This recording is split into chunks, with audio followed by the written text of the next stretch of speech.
Bueno, doctora Clara, buenas noches. Desde aquí este programa, ¿usted qué opina con Santel Radio y Televisión? Y nos acompaña Darío Salazar, está ya por Zoom en este programa tan interesante que vamos a tener hoy con el invitado que usted trajo para la Escuela Política número 62. Y también está la doctora Katia Alexandra Benavides, abogada, que también nos acompaña regularmente en este programa. Bienvenida, doctora Clara, muchas gracias y invito a la audiencia a que esté atenta porque siempre hemos tenido unos excelentes invitados y excelentes programas que se realizan todos los miércoles. Doctora Clara, bienvenida. Muchísimas gracias, Jorge Caicedo, a Santel Radio y Televisión, lo mismo que a Siglo XXI y a Darío Salazar por esta transmisión en vivo de nuestra escuela política. Hoy tenemos un tema apasionante, los desafíos de la educación superior frente a la recuperación. Nos acompaña como conferencista el doctor Jorge Iván Bula. Él es doctor en Sociología de la Universidad Católica de Lovaina, magíster en Desarrollo Económico de la Universidad de Manchester. Ha sido decano de Economía de la Facultad de Economía de la Universidad Nacional, vicerrector de la misma universidad y actualmente dirige el Centro de Investigaciones para el Desarrollo CID.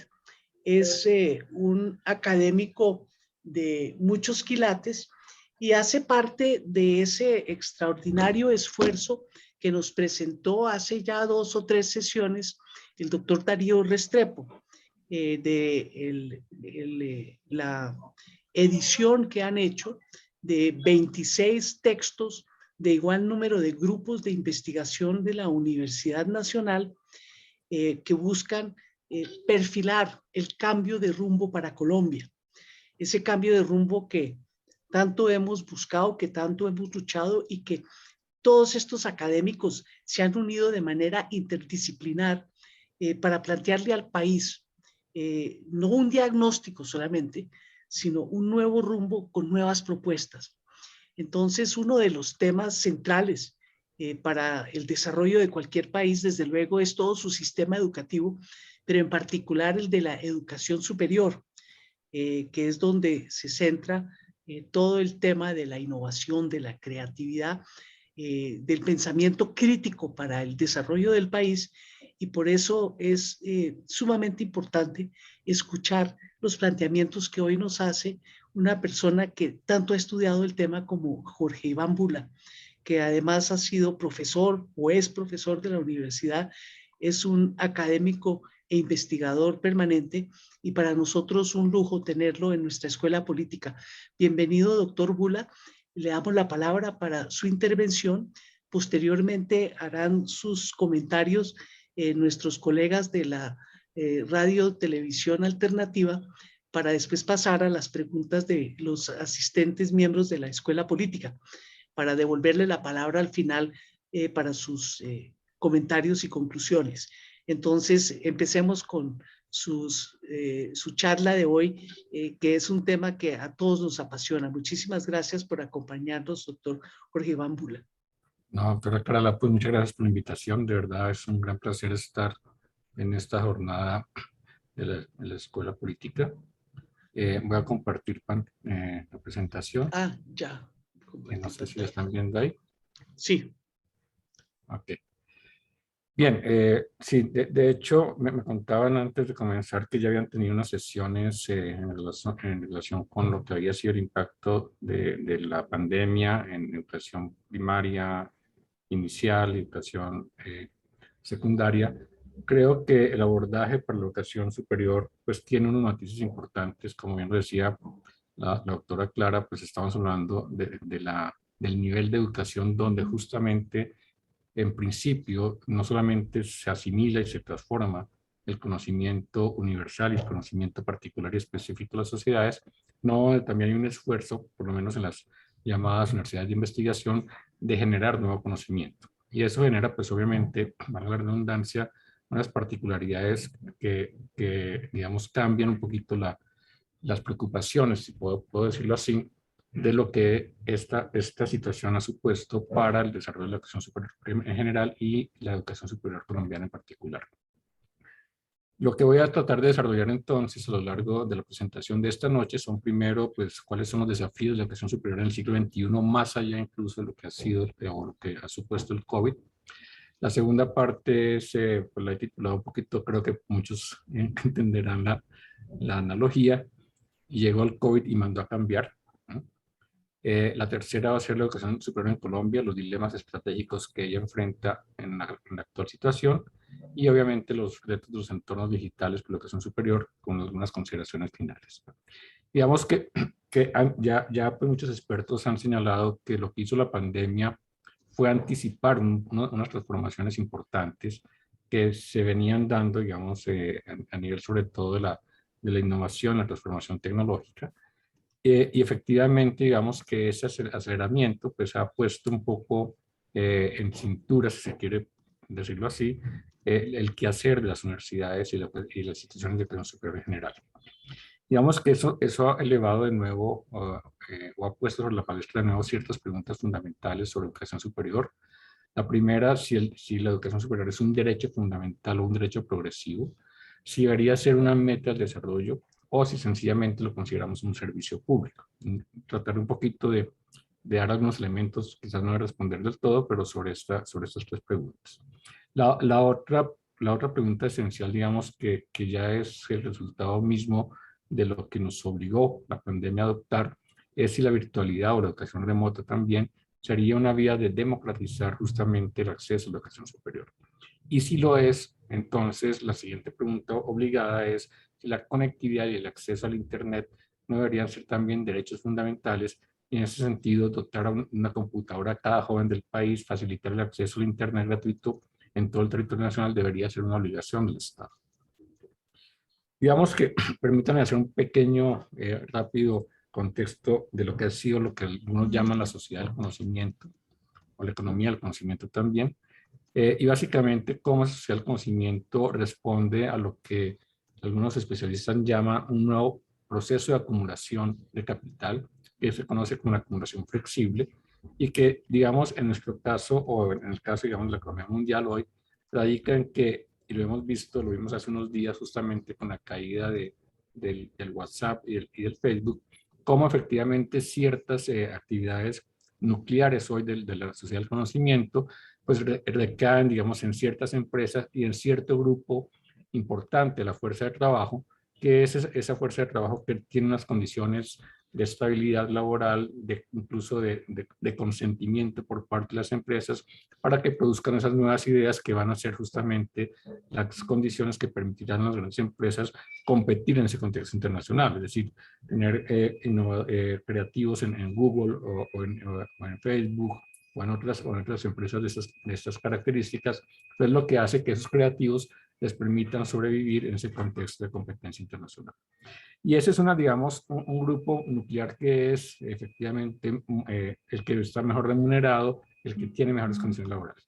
Detrás de ese grupo hay un grupo periférico, digamos, que es el que digamos, tiene la capacidad ingenieril de poner en práctica todas esas innovaciones y tiene cierta estabilidad, pero más allá, digamos, ya en la parte de los operarios, pues lo que encontramos son diferentes formas de contrato de trabajo que son de tiempo parcial, contratos a corto plazo, incluso una subcontratación para poder ensangar, digamos, todo este proceso de las nuevas tecnologías a nivel mundial.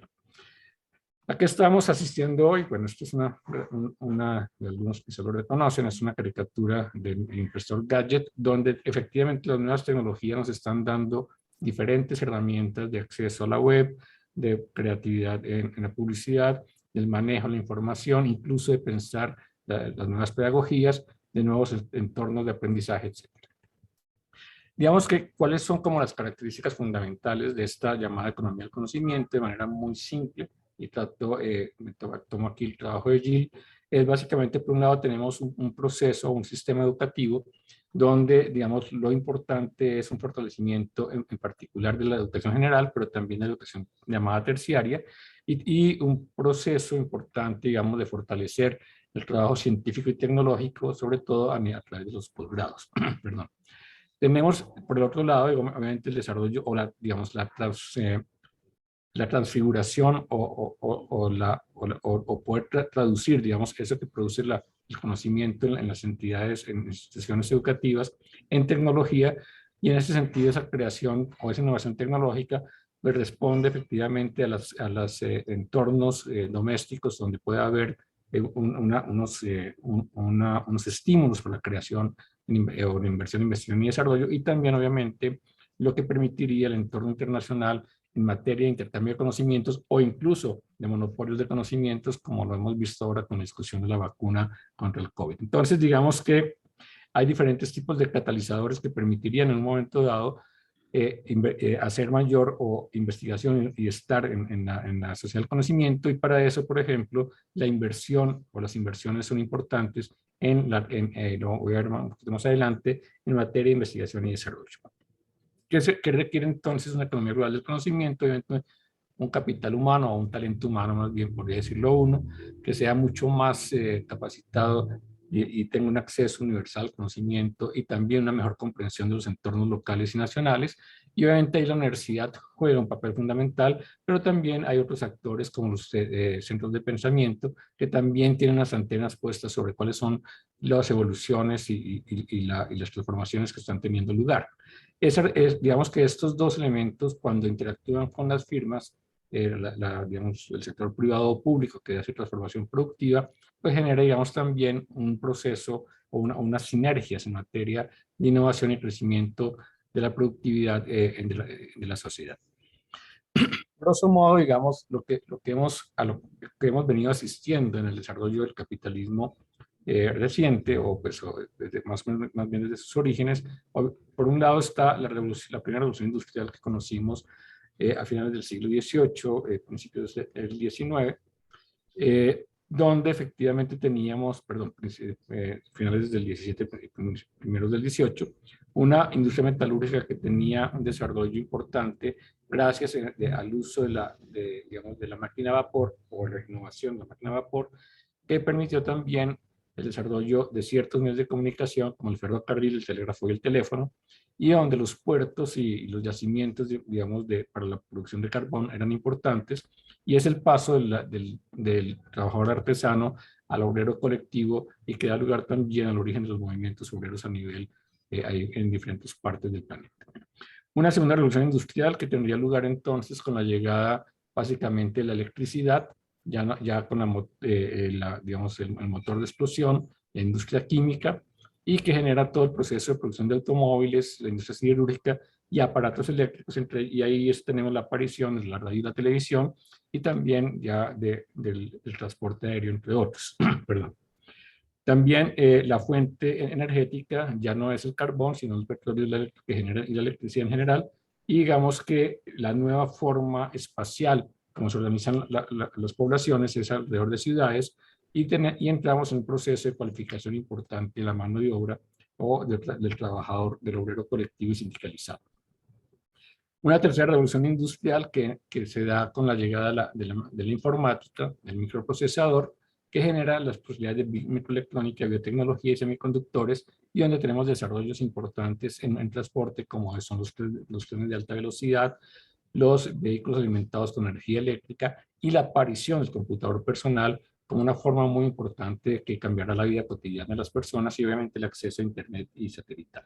De nuevo, aquí lo que tenemos son otras energías que aparecen, la energía nuclear o energías alternativas, y digamos, una mayor posibilidad de deslocalizar la producción gracias a esas nuevas tecnologías, y en consecuencia también, como lo mencionaba hace un momento, una mayor flexibilidad del trabajo, que también se traduce en algunos casos en precariedad del trabajo. ¿Qué tenemos hoy entonces? Digamos, todo lo que algunos llaman la cuarta revolución industrial o industria 4, depende un poquito de las preferencias, pero donde ya tenemos todo esto de la llamada, digamos, la nanotecnología, la economía colaborativa, entre comillas, la inteligencia artificial, y obviamente todo lo que genera los drones o los vehículos autónomos, por un lado, el Internet de las cosas, entre otros, el Big Data y el blockchain también, que ya explicaré más adelante, y un desarrollo que todavía, digamos, es un poco incipiente, pero que está tomando, digamos, pasos, o ha venido teniendo pasos agigantados, como es obviamente la física cuántica, que viene transformando incluso la posibilidad de tener computadores cuánticos en un futuro muy próximo. Y, como decía, una especie de trabajo colaborativo que se da con estas plataformas complejas que hoy tenemos, del Rappi o Uber, etcétera. Entonces, digamos que lo que esta cuarta o revolución industrial o estas nuevas transformaciones tecnológicas han señalado en estos últimos años es que efectivamente el conocimiento humano ha ganado en velocidad. O sea, el acceso a la información, el acceso al conocimiento, digamos, se duplica hoy, que antes se duplicaba cada 100 años, en el siglo XX se duplicaba cada 25 años, y hoy con la nanotecnología, el Internet de las cosas, casi que la rotación del conocimiento se da cada 2 años e incluso en algunos casos cada 12 horas. Entonces, digamos que hay una velocidad del proceso de información que se duplica muy rápidamente y que ha permitido también, o que ha sido facilitada más bien por lo que algunos llaman la segunda revolución cuántica, o sea, unos computadores de mayor aceleración y mayor precisión en la información. Y eso permite entonces, digamos, manejar mayores volúmenes de contenidos a nivel, pues en diferentes espacios virtuales y físicos, lo cual obviamente cambia y va a cambiar sustancialmente incluso la forma no solamente de trabajar, como hoy lo vemos en materia del teletrabajo o trabajo en línea, sino también incluso la forma de trabajar académicamente.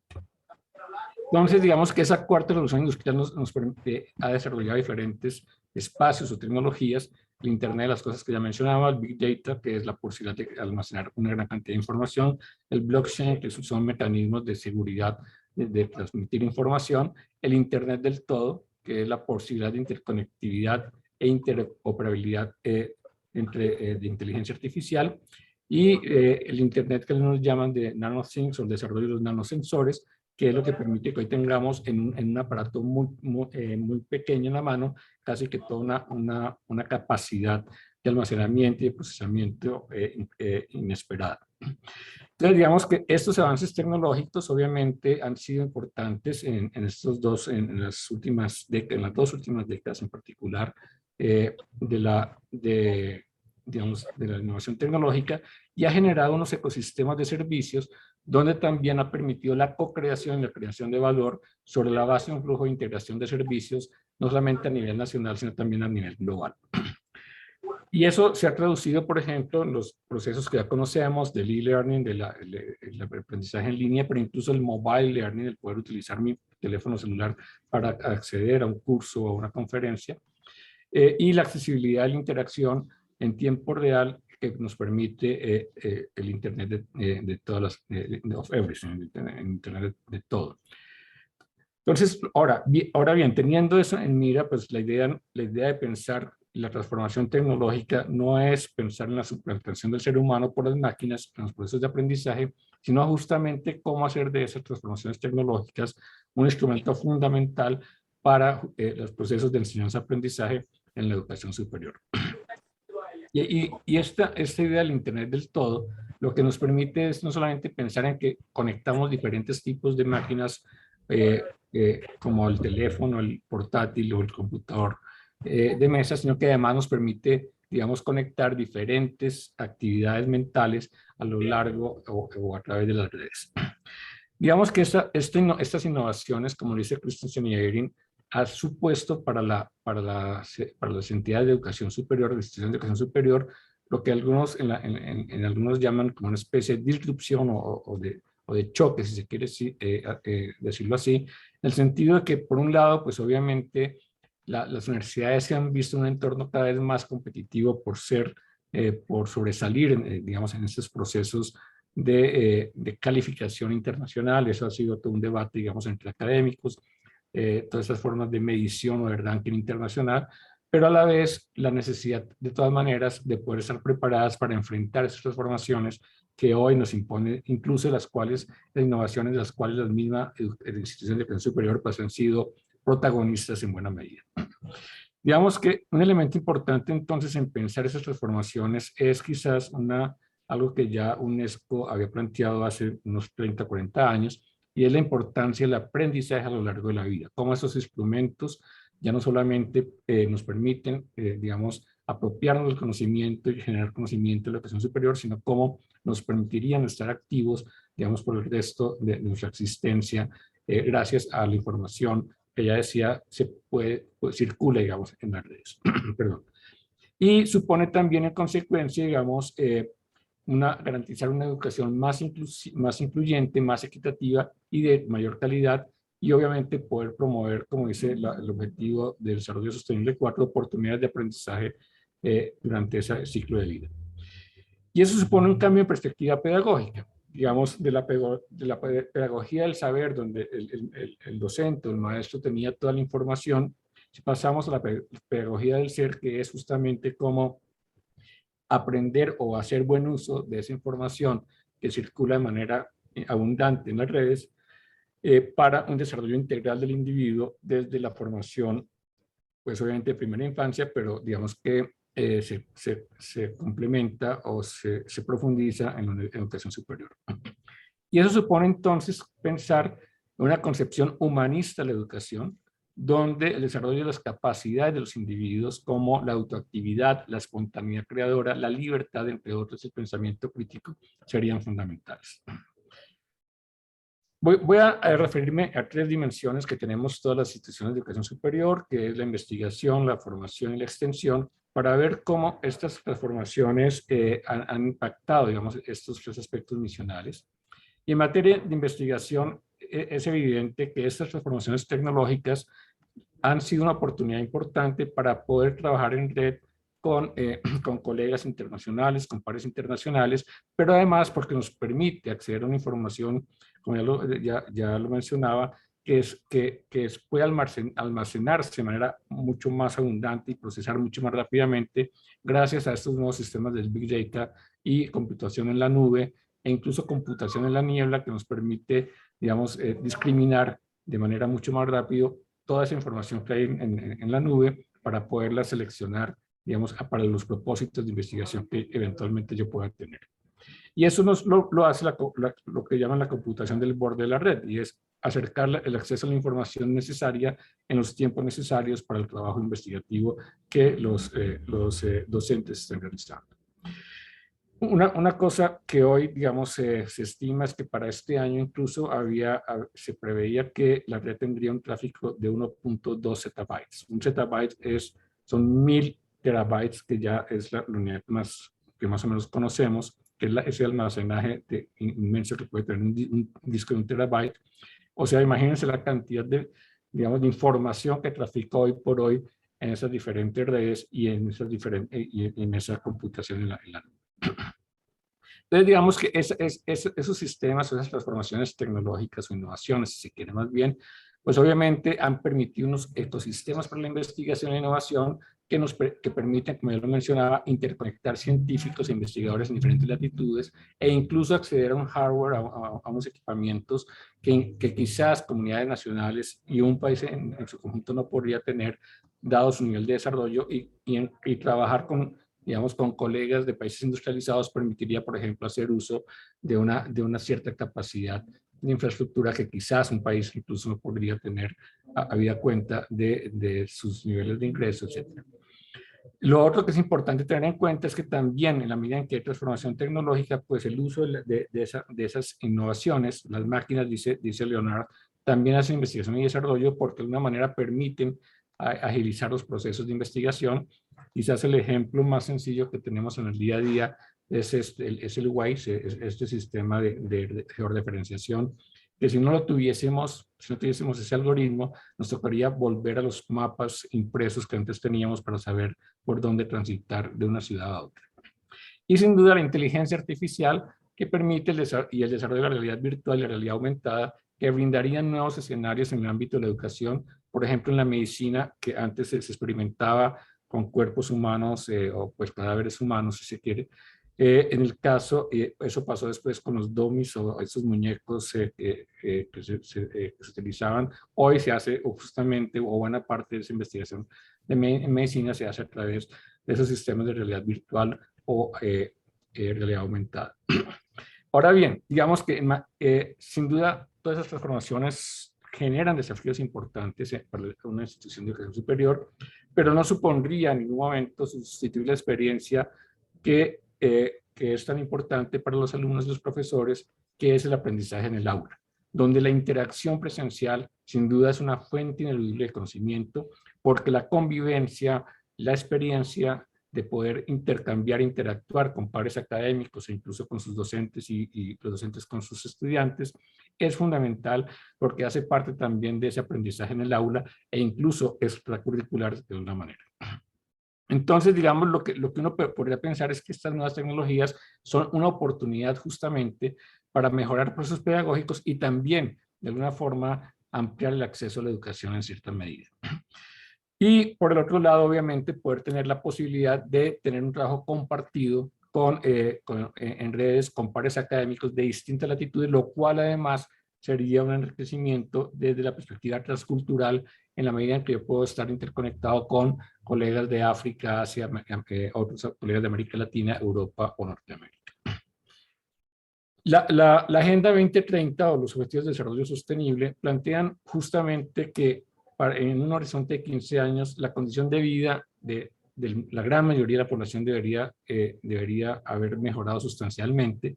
Y esa, como dice Alicia Bárcenas de la CEPAL, esa agenda transformadora debe poner o debe contribuir a la igualdad y dignidad de las personas como el centro fundamental de lo que debería ser nuestro estilo de desarrollo y de pensar incluso nuestro estilo de desarrollo en relación, por ejemplo, con la protección del medio ambiente. Y el papel que aquí juegan las universidades y en particular las universidades intensivas en investigación es fundamental, porque es la forma de poder pensarnos y ayudar a pensar a la sociedad en los problemas como la pobreza, la equidad de género, el desarrollo sostenible, el manejo de los recursos hídricos de los distintos ecosistemas y obviamente poder ofrecer y garantizar el acceso a educación de calidad para todos los sectores de la población. Entonces, en ese orden de ideas, digamos que hablar de universidades que efectivamente estén insertas en la sociedad del conocimiento supone hablar de centros educativos que concentren un buen número de los talentos del país, que tengan además suficientes recursos para poder tener la infraestructura y las condiciones adecuadas para la enseñanza-aprendizaje y obviamente gozar de una gobernabilidad favorable en materia institucional. ¿Cuáles son entonces un poquito los retos del futuro en ese orden de ideas para las instituciones de educación superior? Es cómo enfrentar estos aspectos disruptivos de la industria 4, la cuarta revolución industrial.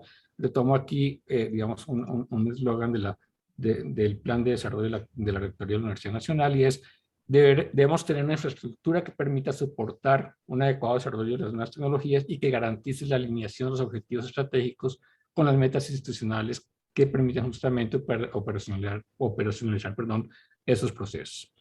Y eso supone también lo que ha sido un poquito la discusión más reciente, ya con este retorno a las aulas, en si no sería necesario entonces pensar en un modelo híbrido donde la educación presencial y la educación remota se combinen buscando, digamos, explotar lo mejor de cada una en ese proceso de enseñanza-aprendizaje. ¿A qué nos obligó un poquito el COVID? Obviamente, lo que el COVID refleja, y muchas especialistas lo han dicho, lo que el COVID realmente nos hizo caer en cuenta son las desigualdades en diferentes ámbitos de la vida social y económica del país y del mundo en general. Y en el caso en particular de lo que tiene que ver con el acceso a las tecnologías y poder, digamos, acceder o garantizar el derecho a la educación de los estudiantes, pues obviamente lo que primero se evidenció es que había una brecha digital importante. Y una brecha digital que se expresaba en diferentes aspectos. Una brecha digital social, donde los sectores más pobres de la población pues no tienen las mismas condiciones de acceso al Internet. Una brecha digital, regional, donde las zonas urbanas pues, y sobre todo las grandes capitales tienen mejores condiciones que los municipios más pobres o que el sector rural con mayor razón. Y una brecha digital incluso a nivel internacional, donde países como el nuestro de mediano desarrollo, pues no tienen unas condiciones de conectividad a un país como Japón, Estados Unidos, Francia, etc. Eso supone entonces que efectivamente hay un rezago tecnológico no solamente, digamos, general o nacional si se quiere, sino también un rezago tecnológico en los hogares, en las comunidades que puede afectar en buena medida este acceso a la educación en razón de las condiciones a las que nos obligó el COVID-19. Y, como ya lo mencionaba, una profundización, por tanto, de la inequidad en el acceso entre zonas urbanas y rurales, y lo que hacía que las exigencias de calidad se volvieran más deslenables, justamente porque el acceso a través del Internet pues se hacía también más complejo y más desigual en general. Y la pregunta que uno tendría que hacerse entonces es si volver a la normalidad, entre comillas, no nos obligaría más bien en repensar la crisis estructural de la educación y a cuál tipo de disrupciones, perdón, tendríamos que responder en términos de lo que ha supuesto esta situación de la pandemia. En materia de investigación, efectivamente, hubo también impactos importantes. Hubo restricciones de movilidad nacional e internacional, ya no podíamos estar en conferencias intercambiando con otros pares académicos a nivel internacional, o no podía ni siquiera irse a trabajar un colega más allá, incluso, en las fronteras o dentro del mismo país y por fuera del país, y sin duda la dificultad de acceder a los proyectos universitarios y en particular, por ejemplo, aquellas áreas del conocimiento que requieren de laboratorios o trabajos de campo en particular. Sin embargo, digamos que por el otro lado, eso obligó a tener que acudir a estas nuevas formas o estos nuevos instrumentos de la transformación tecnológica, la cuarta revolución, para poder mantener esa actividad investigativa a través de las redes, del Big Data, el blockchain y la computación en la nube, y obviamente poder también hacer uso de ellas para la transmisión de la innovación y digamos, el acceso a la innovación. Digamos que esa velocidad con la cual el círculo de conocimiento también ha planteado una transformación importante, a mi modo de ver, en lo que ha sido, digamos, la división clásica en la investigación. Algunos hablan de la investigación de descubrimiento por curiosidad, que es sencillamente la persona que se queda en el laboratorio horas y horas mirando a ver qué descubre, y la investigación aplicada. Lo cierto es que hoy esa investigación básica, que también se llama, se transforma más rápidamente en investigación aplicada. Quizás un elemento que nos ejemplifica eso es la luz azul, que fue galardonada con el Premio Nobel de Física en el 2014, que en 20 años de haberla descubierto se convirtió en lo que hoy conocemos como la luz LED. Entonces, digamos que el espacio de transformación entre la investigación básica y la utilidad que se le da a ella ya en la vida cotidiana de las comunidades, pues es hoy mucho más rápido. Entonces, digamos que de alguna manera, en ese papel de la universidad investigativo, las universidades, por un lado, deben efectivamente trabajar en lo que algunos llaman la difusión creativa, es decir, crear nuevas cosas sobre la base de ir cambiando las viejas, pero también teniendo cuidado de que esa creación no sea destructiva para el medio ambiente y obviamente nos permita también encontrar soluciones a los desafíos de la sostenibilidad en general. Entonces, digamos que la base material de esos nuevos ecosistemas de investigación, pues resumo, son poder tener computación en la nube, el borde de la red, la computación en la niebla, el Internet de las cosas, Internet del todo, el Big Data, la inteligencia artificial, la realidad virtual y aumentada, y esos entornos colaborativos nos permitirían entonces efectivamente tener ese manejo de información mucho más abundante que lo que podíamos hacer hace 15 o 20 años. En materia de docencia, digamos, las preguntas que surgen sin duda es qué tipo de formación vamos a tener o hemos tenido incluso a lo largo del COVID. ¿Cuál es entonces, qué tipo de enseñanza vamos a privilegiar, si en línea, virtual o presencial? ¿Cuáles son las nuevas pedagogías a las que eso ligaría? ¿Estamos formando para el trabajo o estamos formando para la dignidad humana? Y eso supone entonces que efectivamente en materia de educación y en este proceso digamos, de la dinámica, lo que se llama la sociedad del conocimiento, sin duda una especie de consenso al que se ha llegado, relativo por lo menos, es que la educación cada vez tiene que ser más multidisciplinar. Algunos enfatizan la necesidad de que un país como Colombia, por ejemplo, fortalezca la educación en ciencia, tecnología, ingeniería y matemáticas, pero eso sería incompleto si no hay una fuerte formación en humanidades. Pero por el otro lado, quienes se forman en ciencias sociales y humanidades también deberían tener un conocimiento, por lo menos mínimo, de lo que son las formaciones en materia de ciencia, tecnología, ingeniería y matemáticas. Entonces, digamos que estas nuevas tecnologías obviamente están obligando a nuevas modalidades pedagógicas y obviamente lo que habría que entender es que esa educación virtual o remota no es sustituta a los procesos de aprendizaje, sino complementaria a esos procesos. Una definición de educación remota que encontré en este artículo, básicamente lo que está diciendo es una enseñanza virtual cara a cara, a diferencia de la educación virtual. La educación virtual digamos, puede darse en diferentes momentos y espacios, mientras que la educación remota, yo estoy presente con ustedes ahora, por ejemplo, en el mismo espacio virtual. En el ámbito de la extensión, ¿cuáles han sido como los desafíos que impuso la pandemia? Uno, pues de nuevo, las restricciones del trabajo de campo, poder, digamos, compartir con las comunidades las actividades de extensión que hacen las universidades, por tanto, limitar la interacción con las comunidades. Y lo único que quizás ha podido transformarse más rápidamente es la educación continua, porque obviamente, digamos, dependiendo del tipo de formación o de cursos de educación continua que se dan, pues digamos, esas plataformas sí han sido relativamente útiles. Pero de nuevo nos enfrentamos a las brechas digitales que ya mencionaba. O sea, cuando tenemos trabajo de extensión, tenemos trabajo de extensión con comunidades indígenas, con campesinos, con afrocolombianos, con municipios pobres o con municipios relativamente, digamos, más avanzados, y todo eso hace que efectivamente esa brecha digital también haya dificultado en buena medida la conectividad con los contrapartes en los proyectos de extensión. No obstante eso, digamos que lo que uno podría pensar es que justamente, como eso obligó de nuevo también a hacer uso en parte de esas nuevas tecnologías, la innovación social, que algunos llaman innovación oculta, porque es aquella que sale de la sociedad civil, que la sociedad civil, digamos, genera para poder resolver problemas inmediatos de la colectividad, digamos, podrían ser mucho más fácilmente socializadas a través de estas nuevas plataformas y sobre todo permitiendo consolidar redes sociales y telemáticas que a su vez se traducirían en fortalecimiento del capital social de las regiones, de los municipios y eventualmente del país. Entonces, digamos que en ese sentido, estas tecnologías permitirían una correcta transmisión de creación y divulgación del conocimiento entre las comunidades. ¿Cuáles son entonces en ese ámbito, digamos, frente a esa situación general, los desafíos de la educación superior para Colombia? Algunos hablan de que nos debemos reinventar, no solamente en educación, sino en muchos ámbitos digamos, de la vida de los negocios u otros.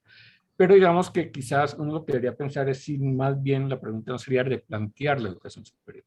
Y replantearla porque obviamente hay desafíos aún pendientes en la sociedad colombiana, como es el desfinanciamiento en las instituciones de educación superior públicas, como es todavía una cobertura insuficiente de la matrícula e incluso una reversión relativa, que ya veremos un poquito. Y también cómo estas dinámicas disruptivas de las nuevas tecnologías podrían efectivamente hacer de pensar, digamos, o replantear la forma como estamos transmitiendo el conocimiento en educación superior. Si observamos, digamos, la tasa de cobertura de educación superior, efectivamente habíamos alcanzado una cobertura por encima del 50% el año 2016, pero, y en el 2017, pero ya a finales en el 2018 hubo una pequeña baja de esa matrícula y uno, pues, digamos, no tenemos todavía estadísticas oficiales, esperaría que con el COVID, pues obviamente eso se habría afectado aún más. Digamos, y eso se observa un poquito también cuando uno mira la dinámica del crecimiento de la matrícula. Digamos, tenemos una dinámica muy importante entre el año 2006 y 2016, pero comienza a desacelerarse hacia los años 2016, entre 17 y 18, como lo veíamos, y efectivamente, digamos, incluso en la educación pública, digamos, el crecimiento no es tan acelerado, pero también comienza un poquito un decaimiento, igual que una privada que había tenido un crecimiento más importante.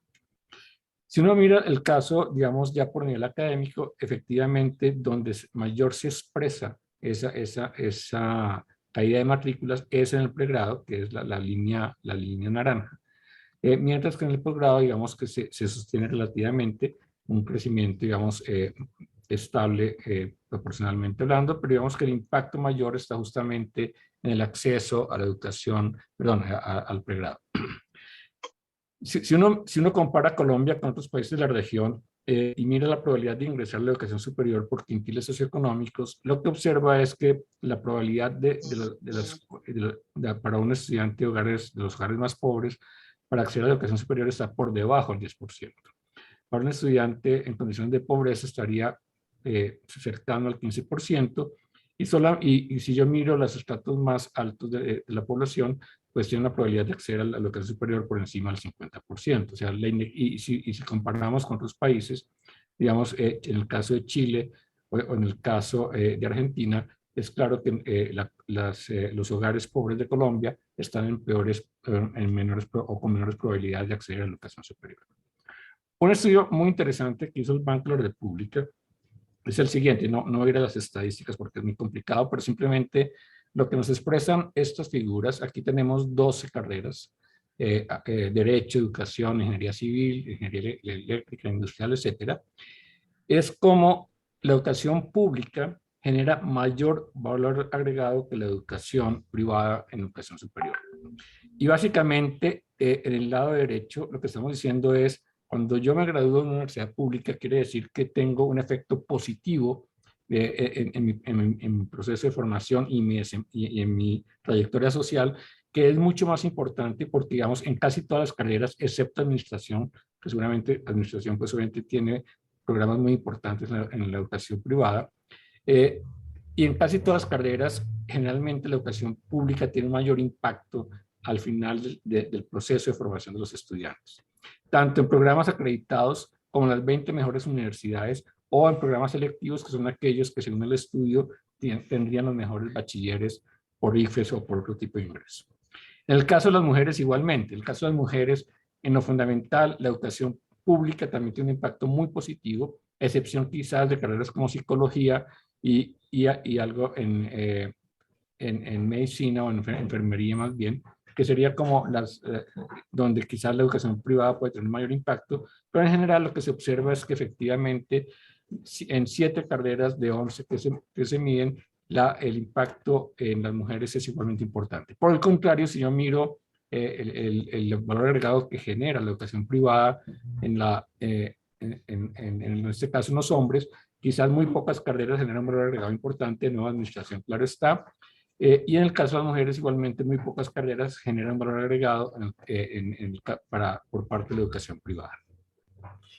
Entonces, digamos que aquí lo que es importante es mirar de alguna manera cómo el país realmente se está preparando o no se está preparando para efectivamente ser un jugador importante en esta llamada sociedad del conocimiento.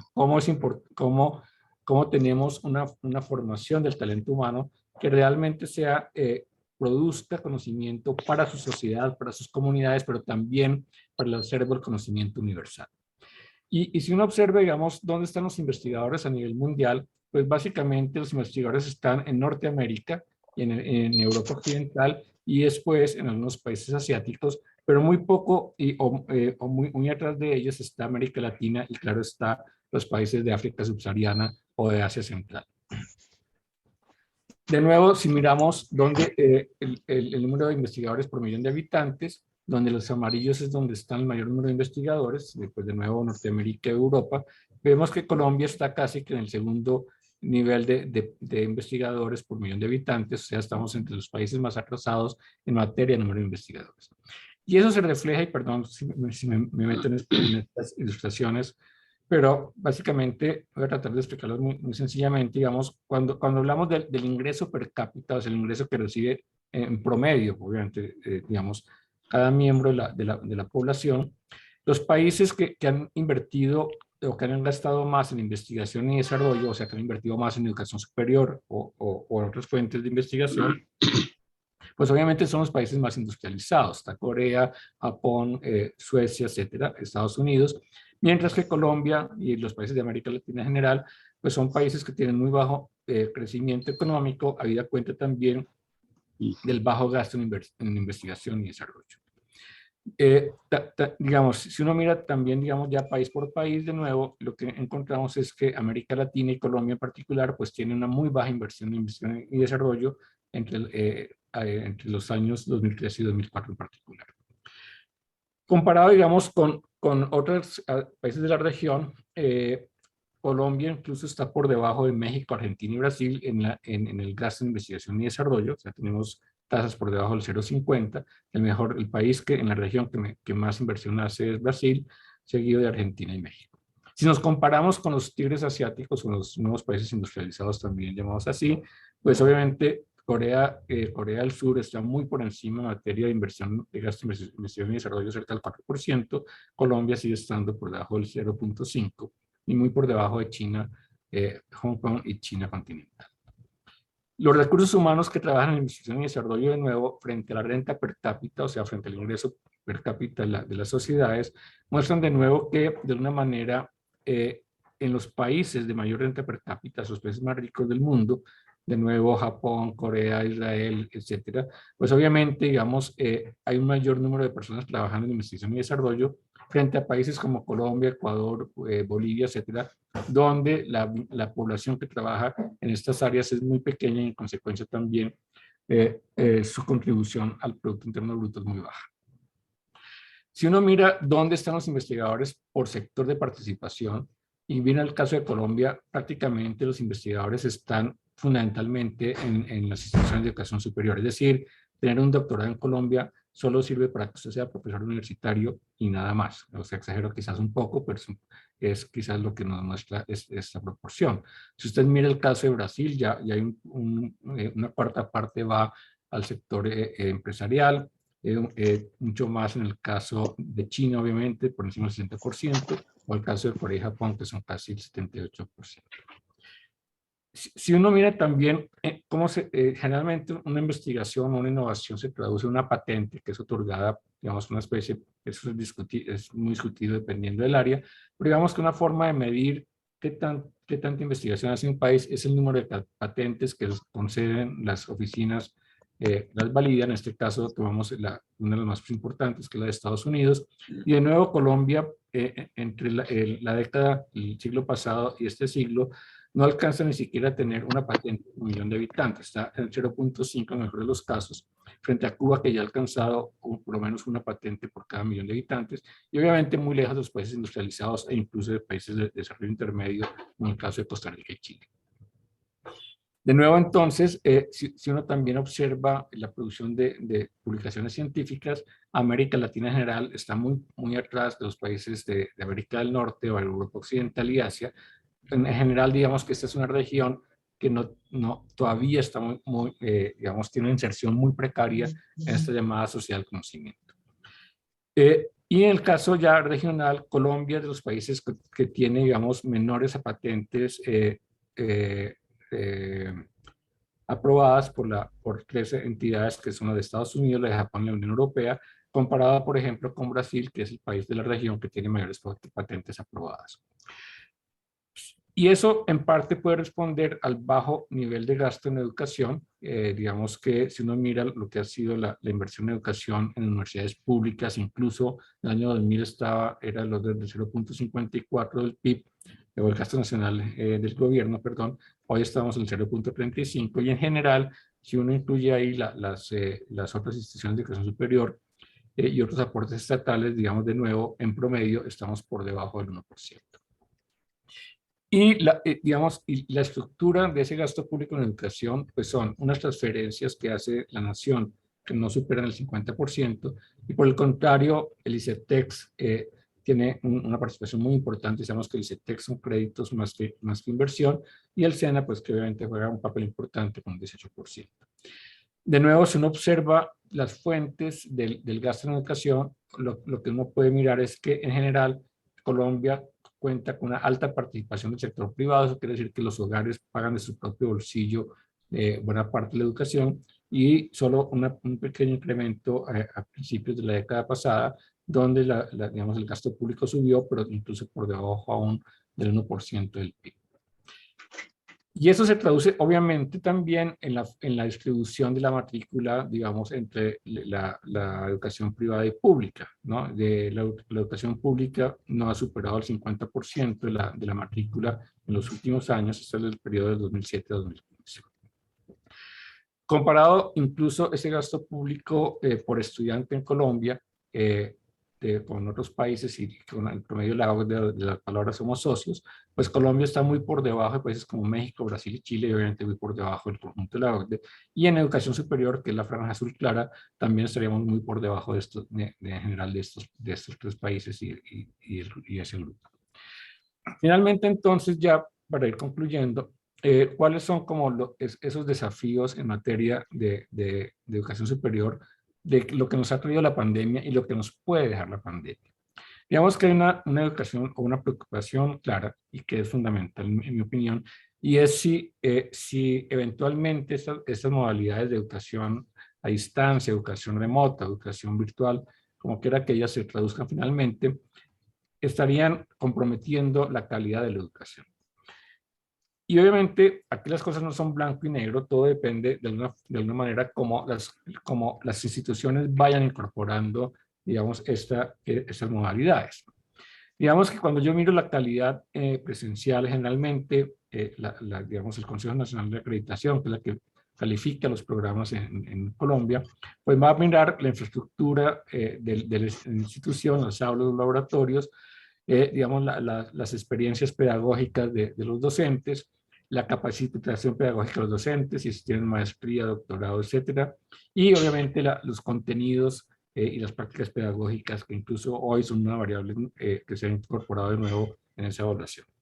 Si yo mirara la calidad de la educación remota, digamos, obviamente de nuevo aquí la infraestructura cuenta, y esa infraestructura se manifiesta en otra modalidad distinta, que es las condiciones de conectividad, tanto en la institución como de sus comunidades académicas, el uso de herramientas por parte del personal docente para el buen manejo de esas herramientas, digamos, tecnológicas, la capacitación también de los docentes en el uso de las nuevas tecnologías y obviamente la calidad de los contenidos que se imparten a través de estas nuevas tecnologías. Entonces, digamos que habría casi que un paralelo, entre comillas, guardar las proporciones, de cómo las exigencias de calidad pueden ser casi similares o por lo menos tan fuertes e importantes si yo acudo a la educación remota como las que se me piden en la educación presencial. Pero claro, volvemos al problema de nuevo de la conectividad. Y lo que encontramos es que en el caso, digamos, en el conjunto de América Latina está muy por debajo de Europa y de Norteamérica, sin duda pues por encima de otros países como los de África y Asia. Pero ya mirando el caso de Colombia, Colombia tiene una suscripción de banda ancha fija, aquí no tenemos ni en cuenta digamos, de los teléfonos móviles u otros, y Colombia está por debajo de Argentina, México y Brasil en materia del porcentaje, digamos, de personas que tienen conectividad a banda ancha, estamos alrededor por debajo del 15%.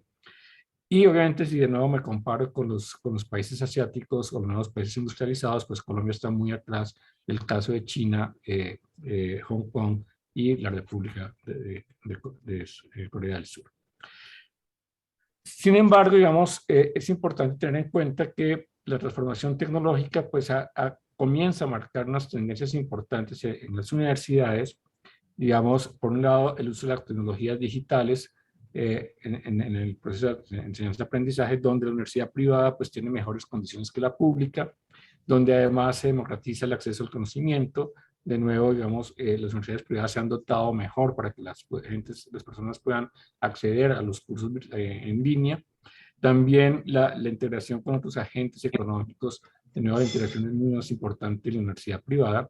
Y en la competencia por recursos, obviamente, la universidad pública es la que tiene que luchar más por los recursos y de alguna manera también las universidades públicas tienen menos posibilidades de otras fuentes de financiamiento, a diferencia de la privada, pero en general digamos que es importante mirar que hay una tendencia a globalizar el talento humano a través de esas redes, tanto en las unas como en las otras. Pero en América Latina digamos que la incorporación de la enseñanza híbrida, el blended learning, digamos que ha tenido el siguiente comportamiento, digamos, algunas lo han hecho en menos de 3 años, otras el 34%, otras han tomado más de 3 años para hacerlo, 33%, y algunas todavía están en proceso o bien de no tomarla del todo o quizás de incorporarla un poco más tarde, el 19%.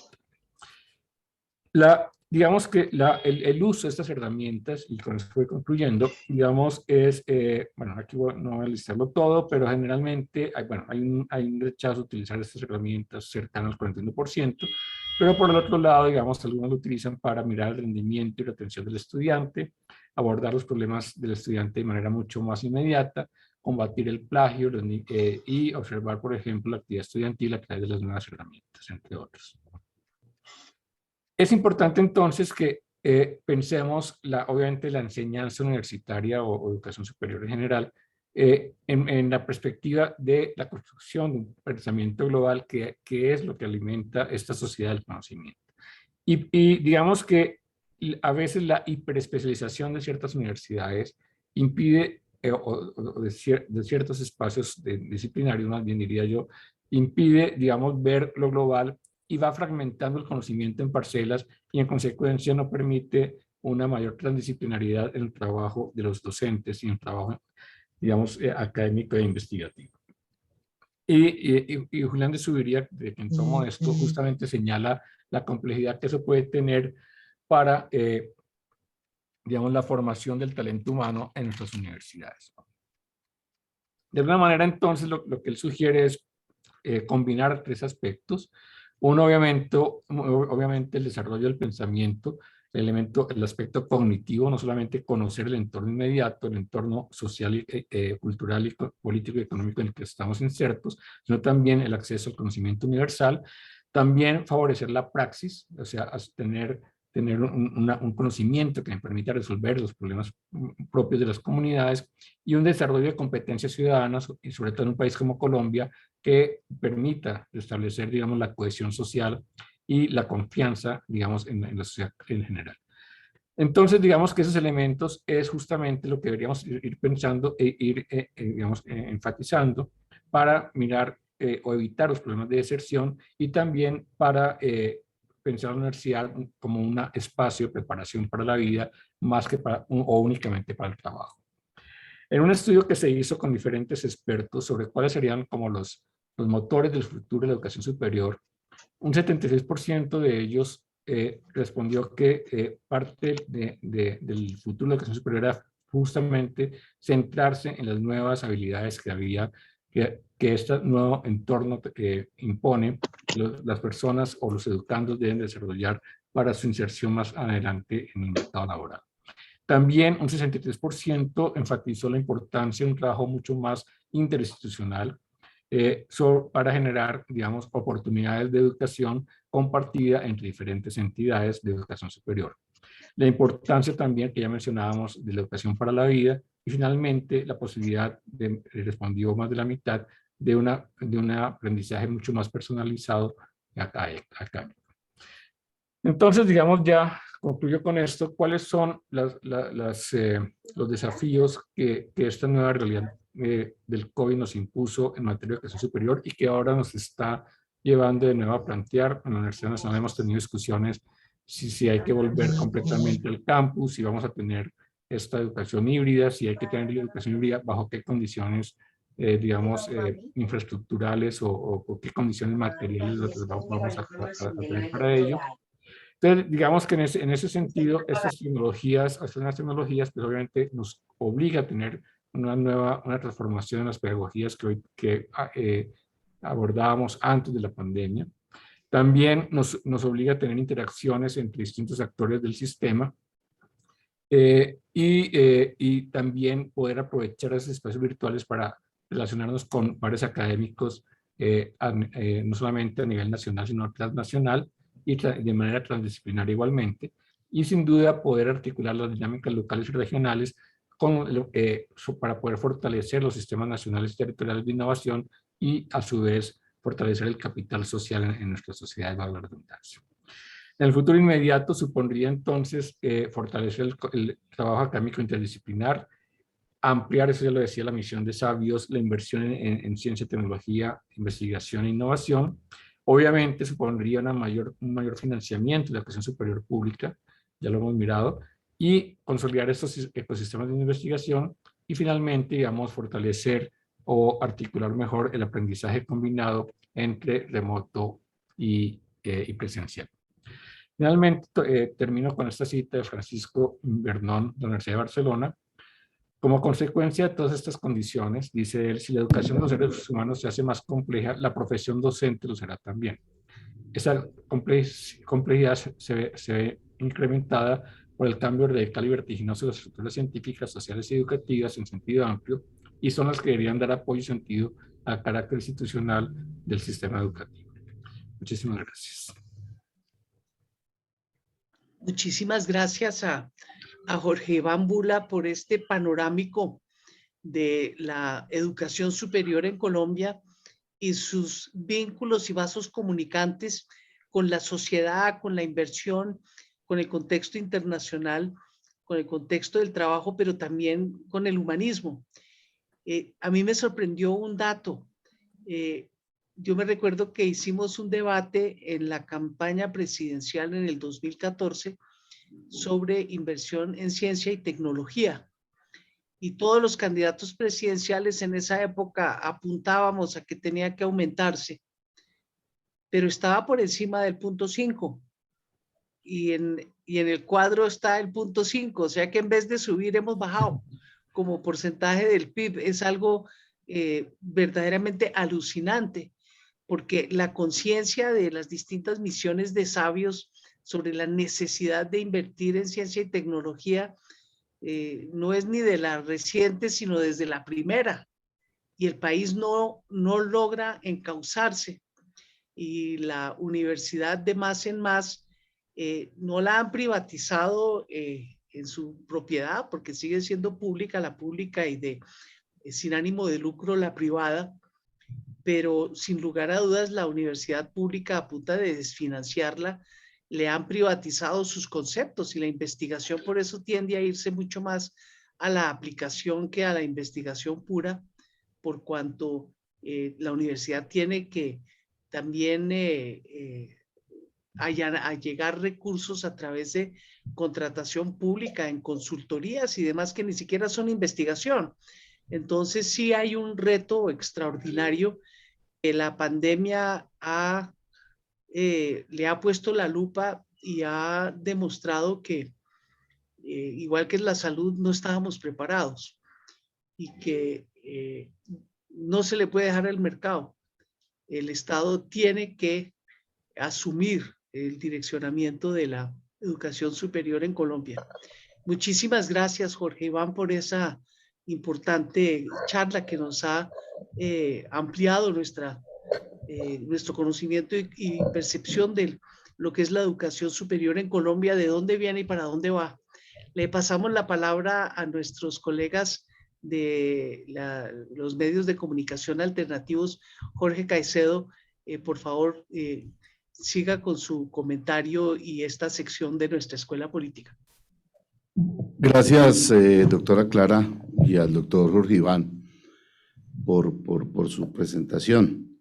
Lo que puede uno determinar es que Latinoamérica está abajo de todo este concepto educativo, pero lo más triste es que Colombia, dentro de Latinoamérica, está más abajo de los otros países. Entonces es muy triste ver eso, porque así nunca vamos a salir de subdesarrollo, nunca vamos a salir de todos estos problemas que nos aquejan y de toda esta pobreza vergonzante que tenemos en este país. Ahí viene, digamos, la pregunta, doctor Bula. ¿Qué hacer en Colombia con la falta de equipos de cómputo en la población? La gente en general no tiene cómo conectarse, y la conectividad con las redes sociales tampoco existe. Usted lo mostraba ahí en las estadísticas, estamos muy bajos en ese tema. Y obviamente pues la conexión a nivel global con otros actores a nivel del mundo tampoco están. Y viendo el presupuesto de la Nación que fue aprobado por el Congreso, el presupuesto general de la Nación aprobado no muestra solución a este problema, porque ni siquiera lo aborda y ni es prioritario para el Estado.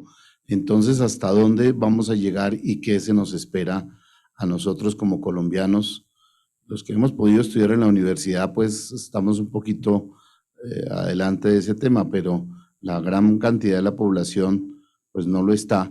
Y el presupuesto, ni las políticas del gobierno, ni lo que se acaba de aprobar, se ve que después de esta pandemia, haya sido abordado, ni se toma en cuenta, ni les interesa tomar en cuenta la solución a estos problemas de conectividad, de conexión, de redes sociales, para que la gente pueda tener un poco más de conocimiento, ni a nivel estudiantil lo hay.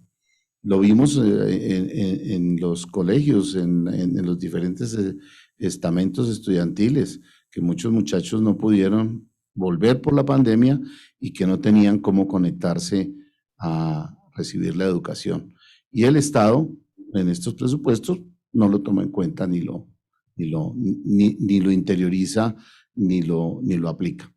Le voy a dar la palabra a Darío Salazar, que está aquí conectado en Zoom, que también es de un medio comunitario, Publicaciones Siglo XXI, y después a la doctora Katia Alexandra Benavides. Entonces, Darío, por favor, intervenga y haga su pregunta para que el doctor Bula, bueno, al final nos la responda. Siga, Darío. Gracias, Jorge. Muy buena noche. Doctora Clara Eugenia, muy buenas noches. Igual, doctor Jorge Iván, y a todos los participantes en la Escuela Política número 62, con un tema que realmente podríamos considerar la espina dorsal de cualquier sociedad en construcción, y que igualmente podríamos ver que el panorama que tenemos hoy es precisamente por un déficit educativo.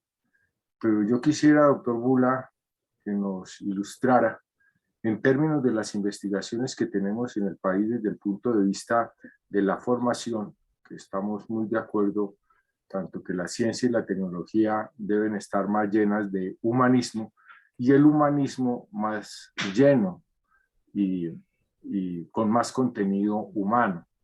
¿Qué nos ganamos tener en nuestra casa un científico, una lumbrera, si no podemos hablar con ella?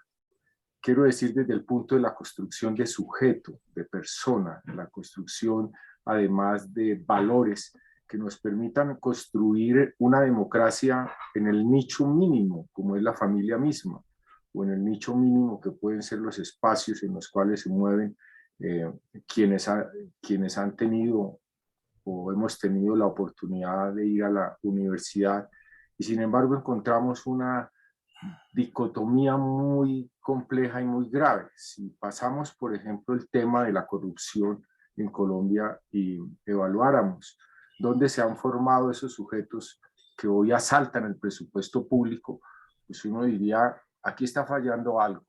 Y no son solamente las universidades, sino porque ellas, indudablemente, muchas de ellas son un sistema bancarizado. Doctora Clara Eugenia, yo creo ahí que si algunas son sin ánimo de lucro, estaría por verse. Por ejemplo, en Bogotá tenemos muchas que se han tomado incluso parte de los cerros, que han invadido y se han tomado y tienen unas grandes construcciones, y no las podríamos considerar, claro, en su razón jurídica, sí, pero vayamos a ver quiénes y cuántos pueden ingresar a esas universidades, o cuántos hoy están, digámoslo, embargados por el sistema financiero que el ICETEX montó para apoyar la educación. Aquí, indudablemente, la doctora Clara Eugenia apuntaba también a un elemento muy importante, y el doctor Jorge Iván, en términos de que esto tiene que estar en manos de un Estado que realmente propenda por una educación más democrática, pero también no solamente integral, sino una educación más en la construcción de personas. Creo que aquí hay una dicotomía en la formación científica y sobre todo en el positivismo, que ha dividido el conocimiento de una manera tan drástica que eso manda a unos para un lado y a otros para otro lado, y en esa complejidad creo que no nos hemos podido encontrar. Yo quisiera que nos hiciera, por lo menos nos iluminara un poco en las perspectivas que se tendrían que tener en la formación educativa y en la gran revolución educativa que tiene que haber. Yo creo que hay países en América Latina que han dado muestra de una educación mucho más integral y más humana y más digna. Por ejemplo, Cuba, creo que podríamos tomarlo como un ejemplo y tendríamos la oportunidad también para mirarlo y compararlo con la formación de esos profesionales que hoy incluso se exportan al mundo, con los profesionales que tenemos en países bancarizados o con un capitalismo miserable como el que se mueve en América Latina y en general. Entonces dejo ahí por el reloj. Muchas gracias. Buena noche para todos y todas. Gracias, Darío, muy amable. Doctora Katia Alexandra, su opinión respecto al tema y la pregunta al doctor Bula para que le responda. Gracias, buenas noches a todos los presentes. El doctor Bula, muchas gracias. Ha sido una exposición muy interesante que deja, pues, o sea, unas grandes incógnitas y de pronto, pues, o sea, como una gran depresión frente al futuro que tiene la educación en Colombia. Una primera pregunta sería establecer cuál sería la mejor garantía para el ciudadano del común. De pronto establecerle un mayor rubro de inversión, y si se establece ese rubro de inversión, puede llegar a solventar de pronto la tecnología, podría darse o estaríamos hablando de un sofisma. Yo analizando pues toda la parte de la conferencia, o sea, hay unas soluciones que las podemos tener a la mano, las podemos exigir todos los ciudadanos. Otra pregunta sería, ¿qué tan necesaria sería dar la continuidad a la virtualidad en los aspectos a nivel económico? ¿Qué quiero decir con esto? Podría ser una estrategia para disminuir los costos como una propuesta para, digamos, a la parte administrativa, disminuirle para poder dar la inversión a nivel de las universidades y asimismo también dar acceso a la educación, o sea, para todos los jóvenes que están pues proyectando y como decía Darío, aquellos jóvenes que son pues unas lumbreras y que se pueden aprovechar frente a las diferentes carreras que brinda tanto la pública como la universidad privada. Otra pregunta sería, doctor Bula, en los diferentes planes de desarrollo sería útil establecer o dar un eje especializado, ya no entrar, digamos, como a establecer que hay un rubro, sino que sea este eje especializado para una universidad de cambio virtual, una universidad de cambio, o sea, darle mayor inversión y mayor inyección frente a este rubro, frente a los planes de desarrollo que puedan llegar a existir. Y de pronto pues nos comentaba una televidente que analizaba 3 puntos: la inversión tecnológica, la mesura en las estrategias de acceso a la universidad y dar la importancia a los convenios. ¿Qué tan importante podría decirse que tengan una equidad los convenios interuniversidades a nivel de los países? Gracias, doctor. Muy buenas noches.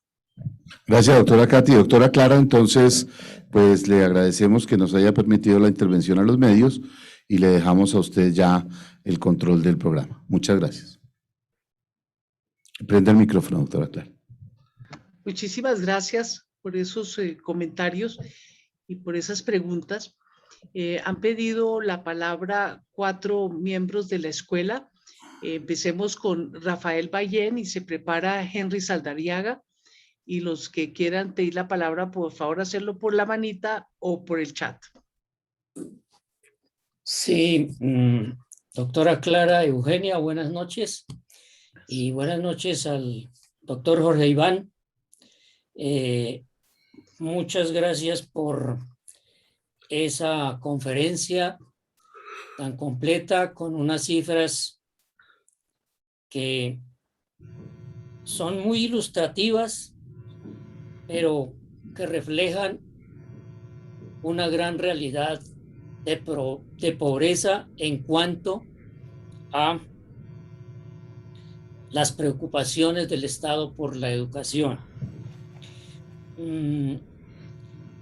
Quisiera referirme un poco a un par de puntos. En primer lugar, pues la pandemia ha dejado unas buenas experiencias, especialmente en relación con la interacción de la academia internacionalmente. Efectivamente, en esta pandemia ha habido mucho congreso, mucho seminario, mucha tesis doctoral que se puede sustentar a través de la línea, sin necesidad de hacer presencia en esos tribunales internacionales. Eso ha sido fabuloso, extraordinario, ha economizado muchísimo el presupuesto de las universidades. También ha dejado como punto positivo el tiempo.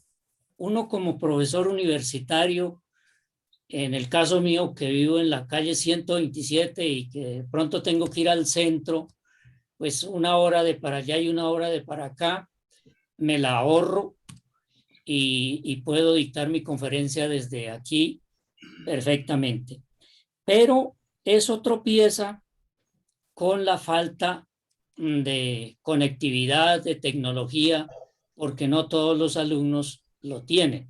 Entonces, habría que pensar en una combinación, en un híbrido, en una mixtura de una parte presencial necesariamente, absolutamente indispensable, y en una parte en línea. Pero aparte de eso, a mí me preocupa más el contenido de la educación. Yo diría que necesitamos que los contenidos tengan más humanismo, volver al estudio de la historia, de la geografía y de la literatura colombianas. Y sobre todo en el contenido me gustaría énfasis en la ética, en todas las carreras, en todas las actividades, en todos los programas. Se necesita una formación ética, porque hemos visto que algunos profesionales dicen, no, ¿para qué la ética? Eso es por ahí para los filósofos, pero el caso del derecho, el caso de la matemática no se necesita. Eso era todo lo que quisiera decir. Mil gracias y muchas felicitaciones tanto a la doctora Clara Eugenia como al doctor Jorge Iván. Muchísimas gracias, Rafael. Le pasamos la palabra a Henry Saldarriaga y por favor se prepara Irma Mercedes Díaz. Gracias, doctora Clara. Un saludo a todos los compañeros participantes de la escuela.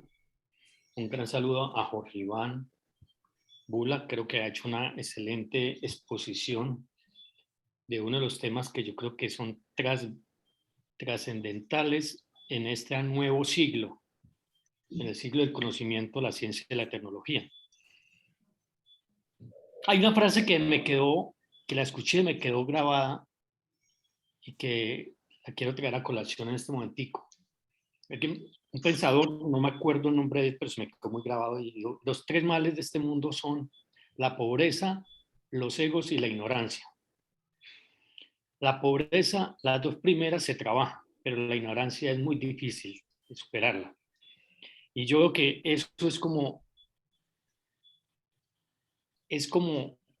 el propósito que ha tenido este Estado, este gobierno colombiano, en desmantelar el tipo de educación. O sea, si uno hace una comparación de los procesos de desigualdad, uno mira que cuando uno ve los resultados en las pruebas saber entre los colegios privados y los colegios públicos, ahí ve uno la radiografía de la desigualdad de Colombia. ¿Por qué? Porque los puntos, digamos, los mejores resultados de las pruebas saber los sacan los colegios privados, y esos jóvenes que están educando ahí son los que vienen a ocupar los principales puestos, digamos, las plazas que quedan en los niveles corporativos. Los jóvenes de la educación superior pública les toca luchar mucho más para poder acceder a esas calidades. ¿Y en qué va eso? Es que no se le están entregando las herramientas que se necesitan para enfrentar estas nuevas realidades. Entonces, cuando las cifras que mostraba, digamos, Jorge Iván, sobre los comparativos entre los países ricos o los países que tienen un gran nivel de inversión como es Estados Unidos y unos países asiáticos y esos son los países que están dominando porque tienen el conocimiento y tienen las herramientas con las cuales pueden comenzar a generar mucho más valor, mucho más conocimiento. Y la pandemia desnudó eso precisamente, por eso yo creo que la presentación que hace Jorge Iván es como una radiografía, una claridad de lo que está pasando no solamente en Colombia, sino en el mundo. Y por eso yo creo que la discusión más importante que se debería estar dando en este momento, ahora que estamos próximos a contienda electoral y que vamos a cambiar de presidente, Dios quiera que sea con nuestro compañero Gustavo, es apuntarle a una política de educación que se ajuste a la realidad y las necesidades que está pidiendo este nuevo mundo, este nuevo siglo. Nosotros estamos haciendo una transición del siglo XX al siglo XXI y la generación que está haciendo, que venía estudiando en esta transición son los más afectados porque no tienen las herramientas para enfrentar la nueva realidad que nos está presentando este siglo, ¿sí? Basados en que tienen que tener muy buenas herramientas de lectura, de matemáticas, de ciencias básicas y elementos de inteligencia emocional, habilidades blandas, una cantidad de componentes que son ya básicos e importantes para poder llegar a lograr el éxito. Esa es como la reflexión que quiero hacerles a todos y especialmente a Jorge, darle las gracias porque su exposición muestra como una claridad de lo que, en dónde estamos y qué es lo que está pasando con la educación. Esperemos que podamos aportar y cambiar en este mismo proceso. Muchas gracias. Muchas gracias, Henry. El tiempo exacto. Tiene la palabra Nelson Tapasco y se prepara Isabel Bejarano.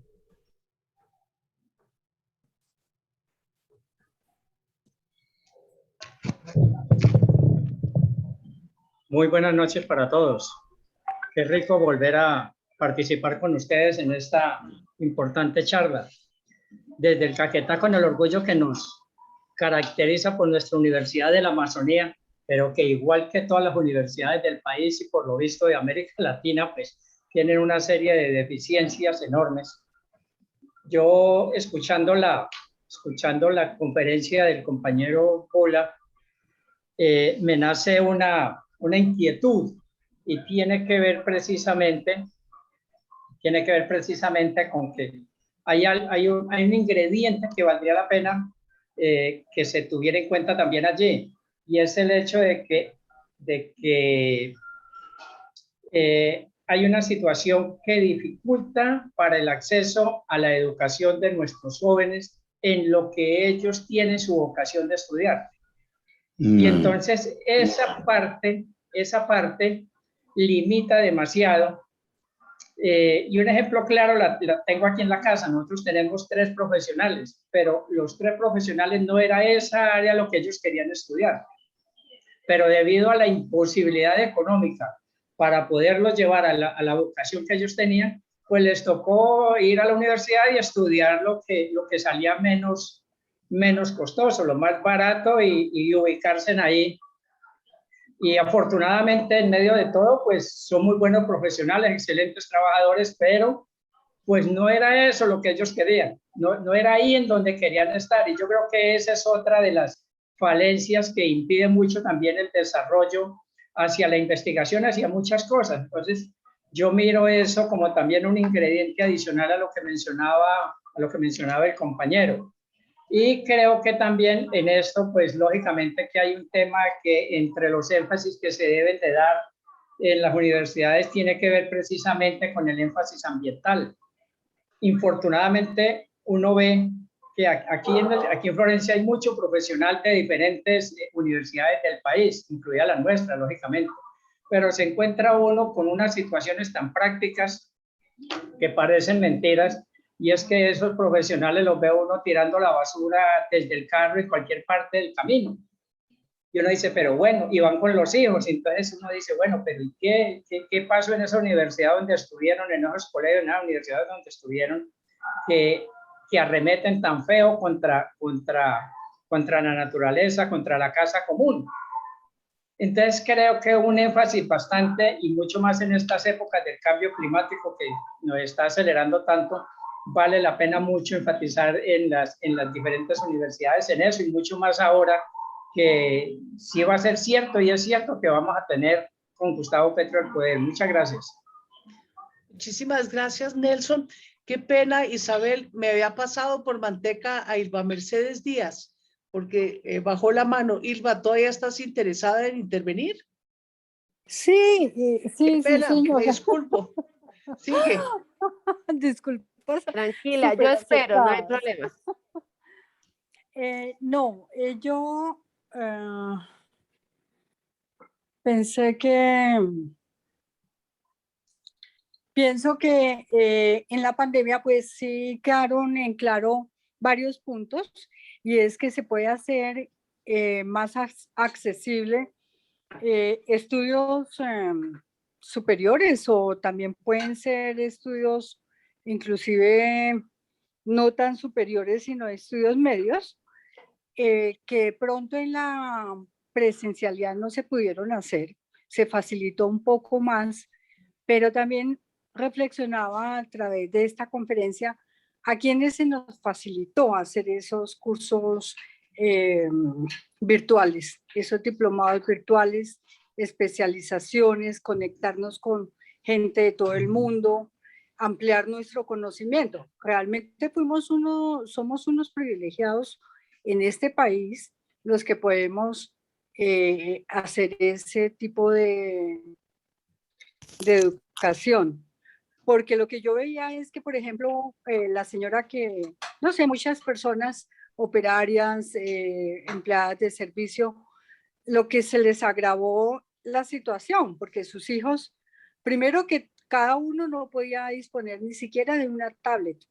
Estudiantes universitarios, la misma Universidad Nacional, estaban haciendo un programa de, ahorita se me escapa el nombre, pero es de la gente que quería donar su tablet, su computador, para que alumnos pudieran no atrasarse en el estudio y poder continuar con sus estudios académicos. Ni que hablar de las zonas rurales donde no se llevó todos esos programas que tanto el gobierno anunció que iba a llevar para que la gente pudiera tener el acceso a estas tecnologías, y pues ya sabemos que fue un fraude, toda esa, por la corrupción se quedaron en los bolsillos, y los niños de las zonas rurales más desprotegidas, donde más se necesitaba que llegaran estas tecnologías, pues no llegaron. Entonces, pues me parece que inclusive se pudo ampliar más la brecha del acceso al conocimiento. Realmente en tecnología, en investigación, cada vez se recorta más el presupuesto, y pues sí hay estudiantes que se esforzan muchísimo, que estudian carreras simultáneas, que están en la investigación, muy inquietos, pero no hay ningún apoyo de parte del gobierno. Estamos cada vez más atrasados y más en deuda con esto. Eso era todo. También quería hacer una pregunta que no tiene que ver propiamente con el tema de hoy, es si uno quiere volver a ver algún programa de esta educación política, ¿cómo hace? Muchas gracias. Ilva Mercedes, los programas los colgamos en YouTube, no todos, pero la gran mayoría, y también en el Facebook de Clara López. Sí. Pero en el Facebook he encontrado algunos, pero no todos, ¿no? No, es que eso no somos tan rigurosos, por eso unos están en un lado y otros en otros. Y creo que Santel TV, ahorita le preguntamos a Jorge, los debe tener todos en su página web también. Yo busqué en la página de ellos, pero no ubiqué cómo poderlos ver, pero vamos a mirar a ver, y si él nos ilustra, pues mejor todavía. Pero en el YouTube sí están, por lo menos muchísimas los últimos, la gran mayoría. Espacio, la verdad que muy enriquecedor. Muchísimas gracias, Ilva Mercedes. Pues ya que me invitaron a charlar en este pedacito, sí, claro, ahí tenemos todos los programas que con mucho gusto, la pregunta la habíamos recibido y yo se la había tramitado, se lo había tramitado a la doctora Clara sobre ese tema, entonces, si usted me autoriza, entonces se los entregamos con mucho gusto. Muchísimas gracias. Yo, perfecto. Agradecida. Bueno, doña Ilma, hasta luego. Gracias. Ahora le devolvemos la palabra a Isabel Bejarano y por favor se prepara Ricardo Mesa. Muy buenas noches a todo el grupo de trabajo. Mi nombre es Isabel Bejarano. Estoy muy contenta, doctora Clara López, por esta reunión y al doctor Iván sobre el tema que estamos hablando. Realmente es un tema bastante interesante porque la educación en nuestro país está muy mal. Yo tengo a mi hijo en un colegio privado, le paga el seguro por la muerte de mi esposo, Mafre. Yo tenía un seguro que lo compré el 15 de julio y le hicieron el atentado a mi esposo el 15 de agosto. Se murió, pagaron primaria, bachillerato y me dijeron, si usted quiere que le cubra universidad, usted tiene que seguir pagando. Yo sacrifiqué los carros que tenía en ese momento y seguí pagando y el niño, si en este momento mamita se muere, el niño paga el estudio. Hasta le cubre la universidad tanto fuera del país como aquí dentro del país. Pero esto era porque la mami era organizada, porque tenía el poder económico para hacerlo, pero una mami que sea solita, que trabaje como empleada de servicio, que no tenga un poder económico, tocaría, yo he pensado siempre en hacer una fundación de tecnología. Yo con unas monjitas, ellas una vez me regalaron unos computadores y yo los regalé. Se lo regalé a una prima, a una señora que venía al Inter rapidísimo, que era mi negocio y no tenía computador. Se lo regalé a otro muchacho que estudiaba en la Nacional y tampoco tenía computador. Las monjitas me regalaron 5 computadores y yo lo hice voz a voz. Si cada uno de nosotros hiciera lo mismo que yo hago, voz a voz, de conseguir, de pedir, de no darle pena, podemos hacer una fundación de tecnología para la gente alejada, no solamente para Bogotá, sino para los pueblos alejados, para el Casanare, para el Bichada, para el Amazonas, para ayudar a la gente que está en otros países, porque yo me he dado cuenta que la política es muy centralista, todo es Bogotá, Bogotá, Bogotá. No, Colombia es grande, Colombia es bella, hay que ayudar a los demás. Y yo he encabezado varias cosas de fundaciones y la verdad a mí me encantaría poder ayudar a los niños a que estén comunicados, a enseñarles comportamiento y salud, a enseñarles a los niños a que se comporten bien, porque yo veo que los niños se reúnen y se expresan muy mal. Lo que decían, hay gente estudiadísima que estudia en universidades costosísimas y son groseros, son malas personas, no se saben comportar, o sea, te atacan, te agreden. En el Transmilenio la gente se agrede la una a la otra por el puesto. Falta más enseñarle a la gente y todo eso que nos comunica por internet y todo, enseñar a que la gente lea, que se comporte, que lea cómo comportarse, cómo hablar, cómo ayudar a los demás, cómo tener humanidad, que eso es lo que nos falta. Hemos perdido la humanidad y el comportamiento. Las nuevas tecnologías nos hemos conectado, pero hace falta la socialización, como reunirnos, el cara a cara, comer la galletica, comer el café y reunir. Esta tertulia un día deberíamos hacerla en una mesa de trabajo, reunidos y charlar, como los periodistas cuando nos reunimos a dar un noticiero. A mí me encantaría eso sería genial. Y los felicito porque ustedes son unas eminencias. Y la verdad, estoy con ustedes hasta el final, porque vamos a llegar a la presidencia.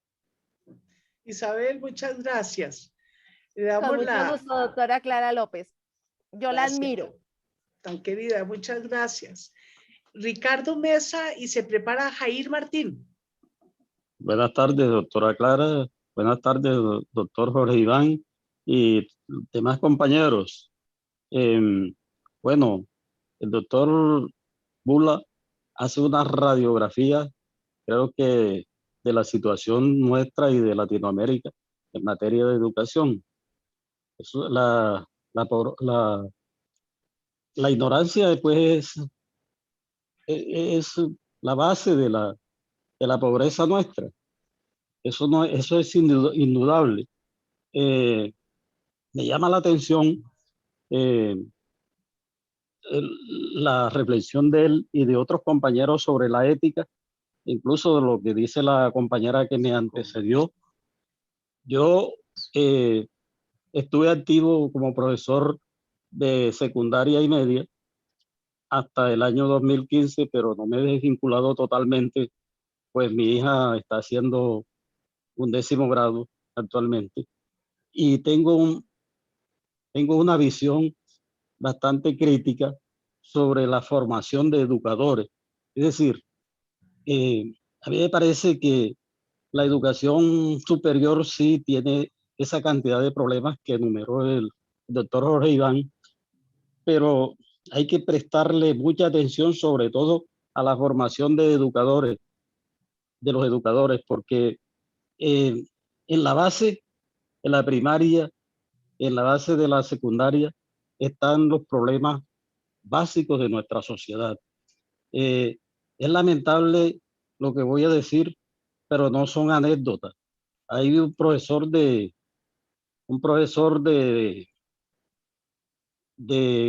derecho, eso no es un chiste de sábados felices, pero su pregunta a los alumnos que iniciaban el pregrado fue: ¿cuál es el plato preferido de los abogados? Ustedes quizás han oído eso. Y nadie les respondió, entonces dijo: róbalo, porque ese es el plato favorito. Entonces lo decía con la doble intención. Y la otra cosa que no es tampoco un chiste, si no son anécdotas que yo viví como en mi vida como docente, es ver cómo los profesores de sociales, su trabajo era con base en las noticias que daba Caracol y RCN, sobre todo en la década del 2000, la primera década del 2000, cuando había el problema con Venezuela. Pues eso era repetir y al pobre Chávez lo destituían, le daban golpe de Estado permanentemente, porque esa era la situación que se planteaba en la radio. Entonces, a mí me parece que hay que prestarle mucha atención a esa situación, porque el problema de conectividad y el problema de los otros problemas de la técnica, de todo eso, tienen que ver también cómo se maneja, quién la maneja, porque creo que el profesor sigue siendo un elemento fundamental dentro del proceso de educación, a pesar del adelante tecnológico y todo eso. Entonces, mi pregunta es esa, doctor Iván: ¿cómo adecuar esos programas, esos currículos, para que se mejore realmente la capacitación del magisterio? Y claro, eso debe ir también con unos estímulos económicos, etcétera, etcétera. Pero ¿cómo hacer para mejorar toda esa situación? Muchas gracias. Muchas gracias, Ricardo. Le damos la palabra a Jair Martín y me disculpan todos los demás que han pedido la palabra, pero ya son las 7:50 y no podemos abusar del doctor Bula. Entonces, después de Jair, le vamos a devolver la palabra para las conclusiones a nuestro conferencista. Tiene la palabra, Jair. Muy buenas noches, doctora Clara, y al doctor Bula. Un saludo a los contertulios. Bueno, pues en secuencia, recordar pues que la Facultad de Economía es sinde de la Facultad de Derecho en la Universidad Nacional. García Noza, digamos, genera eso, y hoy casi que identifico al doctor Bula en esa escuela. La doctora Clara, que también es su formación de economista, de pronto nos recordaría si de pronto fue alumna de esos maestros de la Nacional que también daban clase en la privada, y creo que su liderazgo en eso se manifiesta.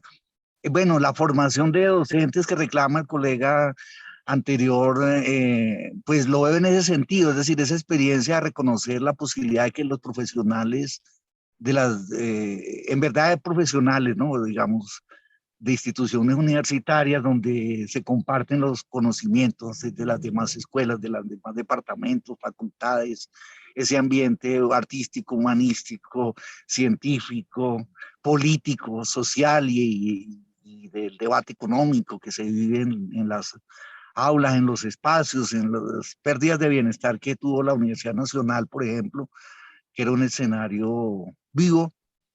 Pues pienso que ahí es donde saldría esa docencia. De otra forma, de pronto recordar por qué la Universidad Nacional pierde esa condición formación pedagógica que tuvo cuando los docentes de filosofía eran reconocidos de los programas de la Nacional, los programas de ciencias, es decir, en secuencia química, biología, matemáticas, y en la área técnica, pues los ingenieros, en mi caso soy ingeniero de la Nacional, Ingeniería Eléctrica.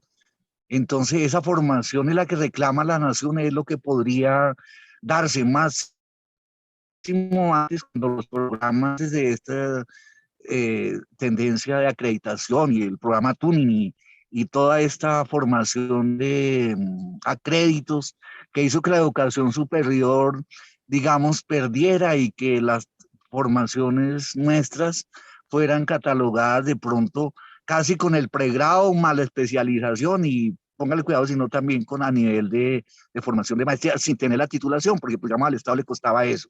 También recordar que esa exención, exoneración o elusión de impuestos, nos aclarará el doctor Bula, como muchas empresas, una forma de evadir impuestos es tratar de descontar en el rubro de educación y entonces mandan a los hijos de los empleados o a su misma familia a la universidad privada, pero eso sí que le facturen para ante la DIAN reponer ese impuesto, digamos, dirigido hacia el beneficio, digamos, de de su entorno. Entonces, en esa manera, pues recordar que muchas formaciones de pedagogos en la escuela, pues vienen de las normales, de pueblo, entonces, pues la herencia, digamos, de los que podían ingresar. Y fuera de eso, en las escuelas pedagógicas, pues que solamente tienen un área de conocimiento, digamos que con la legislación no, el término de universidad pues no le va bien, porque pues creo que piden que ahí tengan 3 áreas del saber, entonces creo que por eso es que muchas universidades privadas inclusive han abierto carreras de ciencias, diría uno, y pues la más económica es matemáticas, que no necesita laboratorios, nunca ellos abren una carrera de química, no abren una carrera de biología, sino que abren la de matemáticas, que es la más baratica. Entonces reconocer al doctor Bula, que creo que en la elección de marzo de candidato a rector fue quien obtuvo la mejor votación dentro de la comunidad universitaria, pero como siempre, la terna siempre eligen al más bajito y eso ha sido la historia de la Universidad Nacional, y en la terna de la presidencia de la República elige al que tenga menos votos. De todas formas, un reconocimiento, aunque de pronto esa herencia de voto en blanco nos mató, y ojalá, verdad, que en esto haya un cambio un poquito a favor del nuevo gobierno. Gracias, doctora Clara y colegas. Jair, muchas gracias por su intervención y por recordarnos ese importante hito de la carrera del doctor Bula, porque sí, nunca el gobierno nacional de gobiernos como el que tenemos van a escoger al más progresista, que es el que le gusta a la comunidad universitaria, sino el que les gusta a ellos, que es el que menos pleito pone. Pero de todo caso, nos da mucho gusto tener hoy al doctor Bula y le devolvemos la palabra para la etapa de conclusiones y de responder algunas de las preguntas. Son muchas las que seleccione. Doctor Bula, tiene la palabra. Gracias, doctora Clara, y de verdad gracias a todos y todas los que participaron. Pues uno queda contento cuando lo que ha dicho genera tantas inquietudes y eso es muy satisfactorio, digamos, saber que pues, digamos, algo de lo que se dijo pudo suscitar, pues, digamos, una serie de preguntas y preguntas muy importantes, todas ellas. Obviamente, ir una por una, pues nos tomaría casi que una hora adicional, pero voy a tratar un poquito quizás de condensar algunas de ellas que creo que más o menos también convergen. Y quisiera iniciar por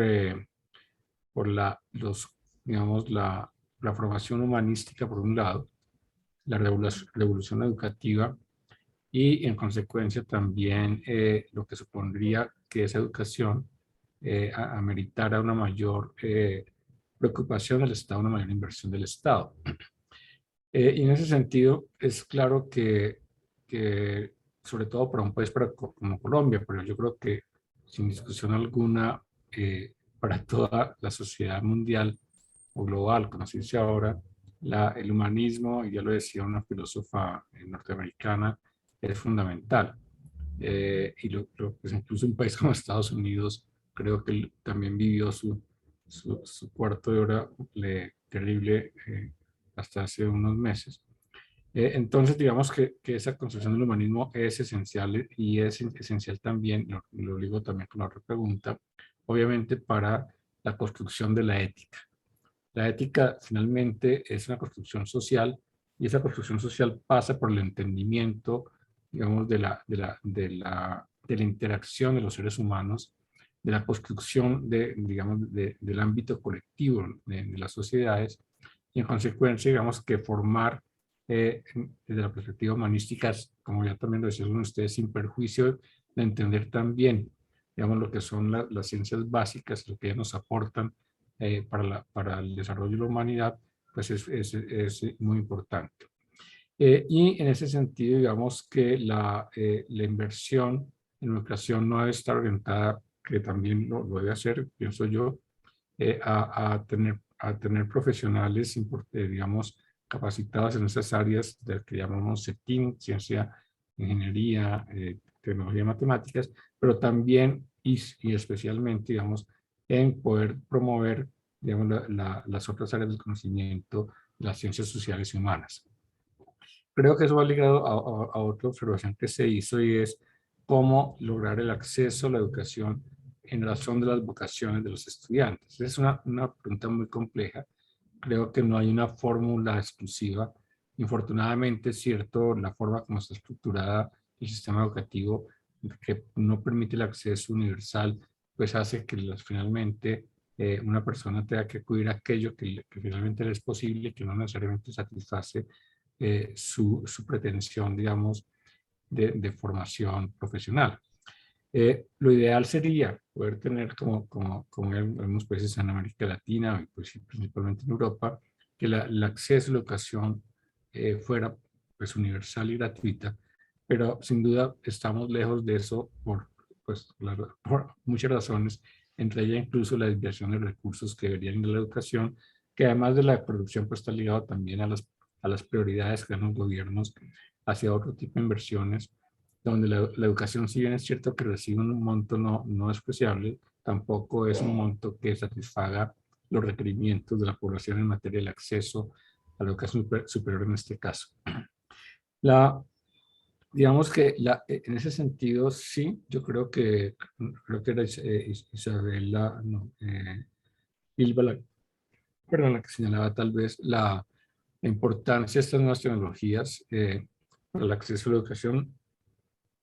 Yo pienso que sí, que de alguna manera, si efectivamente logramos, por un lado, fortalecer el acceso en el Congreso recientemente hizo tránsito una ley del mínimo vital de Internet, no sé si ya está sancionada, entiendo que fue aprobada, no sé si está sancionada, y ese ya es un buen paso, pero creo que la pregunta que hacía Jorge al principio es, da cuenta de que no es un paso suficiente si no tenemos, si los hogares y los estudiantes no tienen la forma de conectarse, es decir, si no tienen un computador, una tableta, que les permite obviamente hacer uso de ese proceso.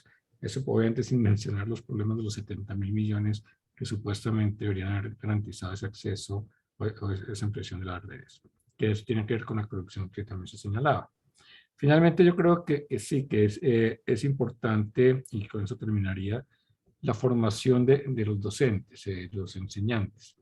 De alguna manera, incluso en la universidad, no solamente en el caso del magisterio, pues digamos que adoptar o adaptarse a estas nuevas modalidades tecnológicas, a lo que ello implica en materia pedagógica, pues supone también, digamos, hay lo que algunos llaman el ciudadano digital, pues estos son muchachos y muchachas que tienen unas habilidades que obviamente por el momento en que llegan al mundo, sus facilidades son mayores que nosotros los más viejos. Pero entonces eso supone que también, digamos, los maestros y las maestras y los docentes universitarios igualmente, pues tengan que hacer un esfuerzo para apropiarse, digamos, de estas tecnologías en razón, no por la tecnología en sí misma, sino en razón de poder, por un lado, hablar el mismo lenguaje de sus estudiantes, pero sobre todo para poder hacer, digamos, explotar las ventajas que esas tecnologías pueden brindar. Entonces, creo que sin duda, pues como varios de ustedes lo señalaron, todavía el país se enfrenta a unos desafíos importantes. Creo que esos desafíos y incorporarlos, como alguien lo mencionaba, en los planes de desarrollo sería fundamental. Y creo que es fundamental, y termino con eso, porque pues tuve la oportunidad de conocerlo un poquito más de cerca, el papel que el Estado juega en fortalecer la investigación en las universidades y sobre todo también en poder hacer que esa investigación contribuya a la sociedad a través, digamos, de las correas de transmisión entre la academia y, digamos, los sectores productivos y el sector social en general. Muchas gracias. Jorge Iván, muchísimas gracias. Debo disculparme con Gladys Soler, con José Darío López, con Marciano Madera y otros. Siempre se nos quedaron 5 personas sin hacer sus preguntas, pero como usted dijo, fueron muchas las inquietudes que suscitó esta charla, que de verdad ha sido muy, muy importante. Queremos darle nuestro agradecimiento por la importancia, y también si nos pudiera mandar la presentación Claro para sí. poderla distribuir entre los miembros de la escuela, sería un gran aporte.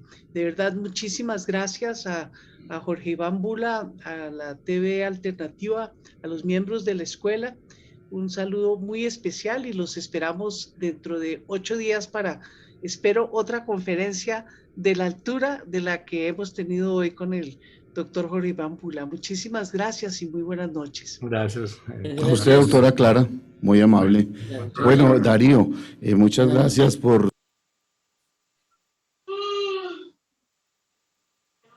Bueno, muchas gracias a todos, de verdad. Gracias. Doctora Clara, hasta mañana. Para todos, muchas gracias. Buenas noches. Gracias, doctora. Buenas noches. Iván. Doctora Clara, una preguntita ahí al margen. Sí, claro. Feliz noche, mil gracias. Al margen, que hay de tanto, ¿cuándo se reúnen? ¿Cuándo Bueno, hoy se